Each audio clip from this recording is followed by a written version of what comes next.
हरियाणा के महान किसान नेता भाई सुरेश कोच जी अपने विचार रखेंगे और भाई सुरेश कोच जी से भी और सभी वक्ताओं से कहता हमारा समाधान के लिए ही बोला जाए।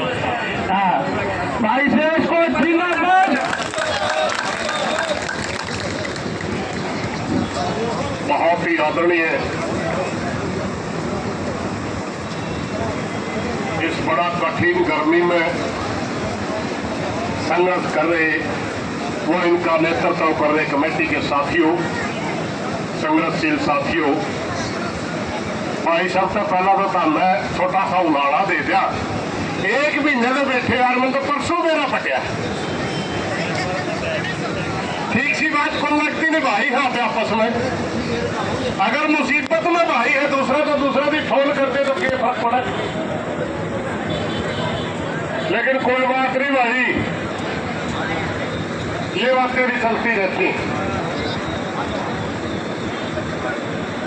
आप तो प्रशासन के साथियों को हमें की बात करना चलना करना, लंबा चौड़ा भाषण की बात नहीं है भाई। कुर्सी आई, कुर्सी गई, किसी के बाप की बपोती नहीं है, कुर्सी के ऊपर कोई एक ही आदमी रहेगा। यह समय का फेर होता है वीसी साहब, जिसके हाथ में कलम होती है अगर वो भलाई का काम करता है लंबे समय तक उसको याद किया जाता है। और जो उल्टे सिलटे काम करके सरकारों की दलाली करता है, चमचागिरी करता है, उसका नाम इस तरह मिट जाता है जैसे पानी का बुलबुला। एक बार उठा और हवा का झोंका आया वो भी पता चला। मैं एक छोटा सा उदाहरण इसमें देना चाहूंगा। अभी एक बहुत ही कड़ा संघर्ष सहारनपुर यूनिवर्सिटी के सामने था। छात्रों के ऊपर भयंकर लाठीचार्ज किया गया था और वहां पर ऊपर वीसी ही सबसे ज्यादा टारगेट पे था। एक वो वीसी था और एक वो वीसी था जब एग्रीकल्चर यूनिवर्सिटी हार बन रही थी। खुद मुख्यमंत्री फलेश्वर साहब को घर से लेकर के आए थे, आपको वीसी बढ़ाते आपने यूनिवर्सिटी बढ़ानी है। उन्होंने शर्त रखी थी कि राजनीतिक हस्तक्षेप नहीं चाहिए। आप कौन सी श्रेणी में जाना चाहते हैं वीसी साहब? हमें चाटने वालों की मैं या फलेश्वर साहब जैसे कि जिसने कह दिया राजनीति हस्तक्षेप नहीं।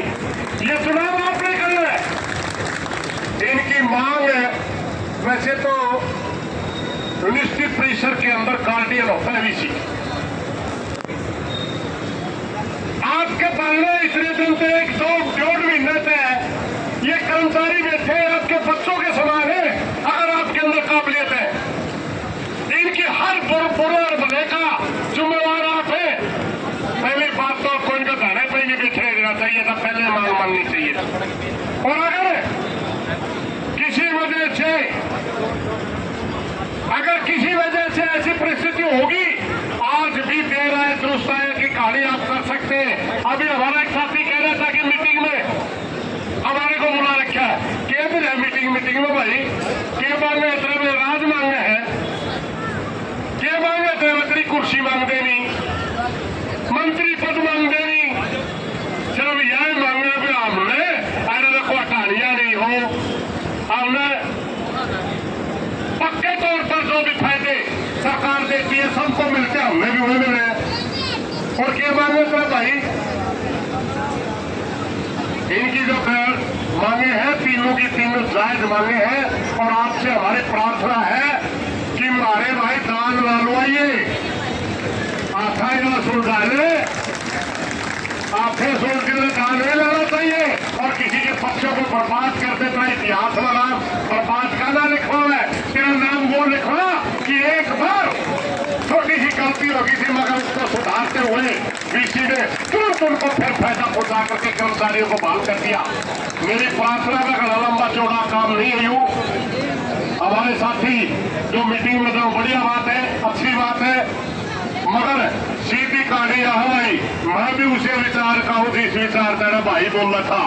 मिट्टी को नहीं लेकर लाओ पियो, फिर वह चूषण में मिठाई नहीं पाती उसमें। ठीक है, फल रख रहे वो बड़ा धोखा है। फल सेब का फल बोल रहा है उसमें।